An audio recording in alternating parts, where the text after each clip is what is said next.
Shalom Bapak Ibu Saudara yang saya kasihi dalam Tuhan. Kita bersyukur bahwa pagi hari ini Tuhan masih anugerahkan kepada kita. Dan sebelum kita menjalani sepanjang hari ini, mari kita gunakan waktu sejenak untuk membaca, mendengar, bahkan merenungkan firman Tuhan sebagai landasan di dalam menjalani kehidupan kita hari lepas hari. Sebelum kita membaca dan mendengarkan firman Tuhan, mari kita berdoa. Kami terus bersyukur kepadamu ya Allah Tuhan kami. Engkaulah pemilik kehidupan kami. Engkaulah pemelihara jalannya hidup kami. Semalam telah berlalu dan pagi hari ini kami boleh bangun menikmati hari karuniamu kepada kami. Kami mau mendasari kegiatan kami sepanjang hari ini pada kebenaran firman-Mu. Dan saat ini firman-Mu akan kami dengarkan. Tolonglah kami ya Roh Kudus, sehingga kami dapat mengerti kebenaran firman-Mu. Dalam Kristus Yesus kami berdoa. Amin. Saudara-saudara, firman Tuhan yang akan kita baca, akan kita renungkan pada pagi hari ini, yaitu dari Sakaria pasal 8 ayat 1 sampai 19. Kitab Sakaria pasal 8 ayat 1 sampai 19. Datanglah firman Tuhan semesta alam, bunyinya, beginilah firman Tuhan semesta alam. Aku berusaha untuk Sion dengan kegiatan yang besar dan dengan kebahagiaan amarah yang besar. Beginilah firman Tuhan.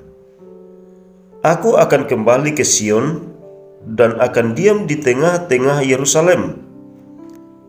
Yerusalem akan disebut kota setia, dan gunung Tuhan semesta alam akan disebut gunung kudus. Beginilah firman Tuhan semesta alam. Akan ada lagi kakek-kakek dan nenek-nenek duduk di jalan-jalan Yerusalem, masing-masing memegang tongkat karena lanjut usianya. Dan jalan-jalan kota itu akan penuh dengan anak laki-laki dan anak perempuan yang bermain-main di situ. Beginilah firman Tuhan semesta alam. Kalau pada waktu itu sisa-sisa bangsa ini menganggap hal itu ajaib, apakah aku akan menganggapnya ajaib? Demikianlah firman Tuhan semesta alam. Beginilah firman Tuhan semesta alam. Sesungguhnya aku menyelamatkan umatku dari tempat terbitnya matahari sampai kepada tempat terbenamnya. Dan aku akan membawa mereka pulang, supaya mereka diam di tengah-tengah Yerusalem. Maka mereka akan menjadi umatku, dan aku akan menjadi Allah mereka dalam kesetiaan dan kebenaran. Beginilah firman Tuhan semesta alam. Kuatkanlah hatimu, hai orang-orang yang selama ini telah mendengar firman ini, yang diucapkan para nabi sejak dasar rumah Tuhan semesta alam diletakkan, untuk mendirikan bait suci itu. Sebab sebelum waktu itu tidak ada rezeki bagi manusia, juga tidak ada bagi binatang, dan karena musuh tidak ada keamanan bagi orang yang keluar dan bagi orang yang masuk. Lagi pula, aku membuat manusia semua bertengkar. Tetapi sekarang, aku tidak lagi seperti waktu dahulu terhadap sisa-sisa bangsa ini. Demikianlah firman Tuhan semesta alam. Melainkan aku akan menabur damai sejahtera maka pohon anggur akan memberi buahnya, dan tanah akan memberi hasilnya, dan langit akan memberi air embunnya. Aku akan memberi semuanya itu kepada sisa-sisa bangsa ini sebagai miliknya. Dan kalau dahulu kamu telah menjadi kutuk di antara bangsa-bangsa, hai kaum Yehuda dan kaum Israel, maka sekarang aku akan menyelamatkan kamu, sehingga kamu menjadi berkat. Janganlah takut, kuatkanlah hatimu. Sebab beginilah firman Tuhan semesta alam. Kalau dahulu aku telah bermaksud mendatangkan malapetaka kepada kamu, ketika nenek moyangmu membuat aku murka, dan aku tidak menyesal, firman Tuhan semesta alam, maka pada waktu ini aku kembali bermaksud berbuat baik kepada Yerusalem dan kepada kaum Yehuda. Janganlah takut. Inilah hal-hal yang harus kamu lakukan. Berkatalah benar seorang kepada yang lain, dan laksanakanlah hukum yang benar, yang mendatangkan damai di pintu-pintu gerbangmu. Janganlah merancang kejahatan dalam hatimu seorang terhadap yang lain, dan janganlah mencintai sumpah palsu, sebab semuanya itu kubenci. Demikianlah firman Tuhan. Datanglah firman Tuhan semesta alam kepadaku. Bunyinya, beginilah firman Tuhan semesta alam. Waktu puasa dalam bulan yang keempat, dalam bulan yang kelima, dalam bulan yang ketujuh, dan dalam bulan yang ke-10 akan menjadi kegirangan dan sukacita, dan menjadi waktu-waktu perayaan yang menggembirakan bagi kaum Yehuda. Maka cintailah kebenaran dan damai. Amin firman Tuhan. Saudara-saudara, firman Tuhan ini akan kita renungkan dalam satu tema, Tuhan menjamin rasa aman.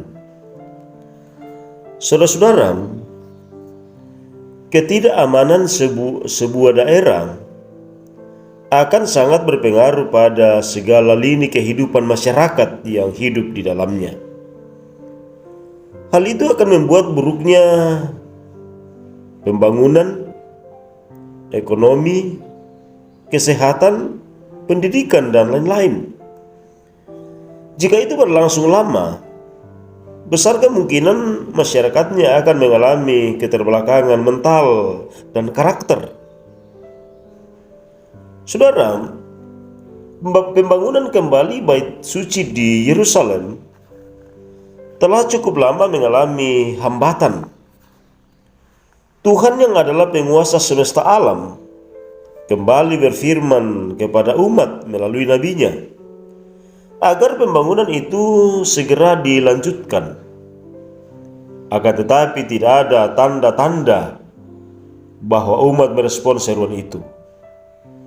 Hal itu disebabkan karena mereka berada dalam intimidasi, tekanan musuh. Selain itu, himpitan ekonomi yang membuat mereka lebih fokus membangun rumah masing-masing.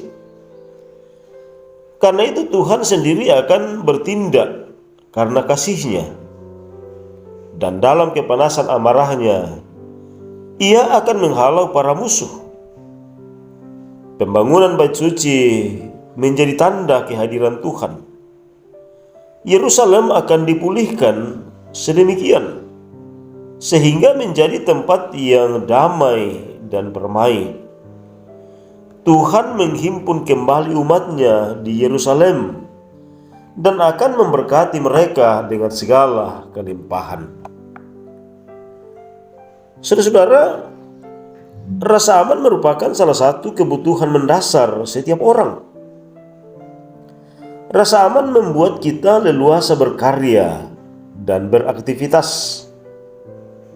Tanpa rasa aman, hidup akan diliputi ketakutan, dan ketakutan akan menggerogoti semangat hidup.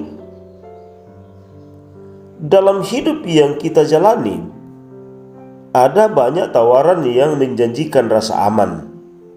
Misalnya uang, jabatan, dan lain-lain. Semua itu tidak salah kita miliki bila Tuhan yang memberikannya sebagai anugerah. Kalau itu adalah anugerah, maka kita akan bertanggung jawab terhadapnya. Amin, firman Tuhan. Saudara-saudara, mari kita berdoa.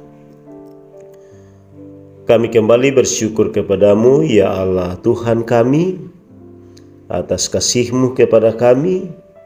Engkau berkenan hadir menyatakan firman-Mu kepada kami. Kiranya firman-Mu yang baru saja kami renungkan, Engkau berkati ke dalam setiap hati kami. Engkau jelaskan lebih jauh arti firman-Mu itu ke dalam hati kami, dan berikan kami hikmat untuk setia melakukan firman-Mu dalam hidup kami, sehingga kamilah yang akan disebut sebagai orang-orang yang berbahagia. Ya Allah, ya Tuhan kami terus berdoa buat kehidupan kami hari lepas hari. Ke dalam tangan-Mu Tuhan, kami terus menyerahkan hidup kami. Tiada kekuasaan lain yang kami harapkan untuk menjadi sumber berkat, untuk menolong kami. Hanya Engkau yang punya kuasa di atas segala kuasa. Tetaplah menyertai kami, memberkati kami. Teristimewa untuk menjalani sepanjang hari ini. Tuhan, kami berdoa Engkau memberikan kami kekuatan dan kesehatan yang baik. Berikan kami hikmat supaya hidup kami sepanjang hari ini benar-benar menjadi hidup yang terus berkenan kepada Tuhan. Biarlah dari setiap yang kami lakukan, Tuhan akan dimuliakan. Kami berdoa untuk jemaat Tuhan di mana saja berada, yang hari ini sedang dalam pergumulan oleh berbagai sakit penyakit. Mereka yang sedang dirawat di rumah, mereka yang sedang berobat jalan, mereka yang sedang terbaring lemah di rumah sakit.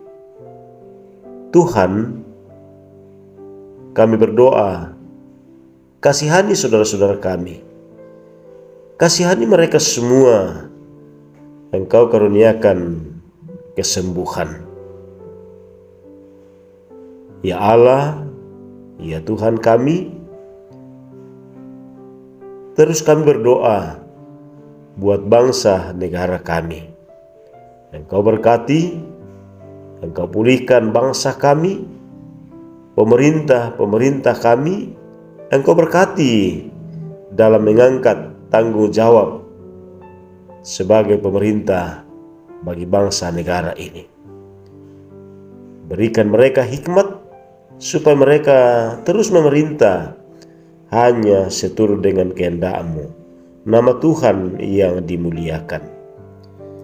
Inilah doa kami Tuhan, permohonan kami kepadamu, tapi bukan kehendak kami yang jadi, melainkan kehendak-Mu. Tetapi jika Tuhan berkenan, kiranya Engkau mendengarkan dan menjawab doa kami yang kami persembahkan kepadamu di dalam Tuhan kami Yesus Kristus. Amin.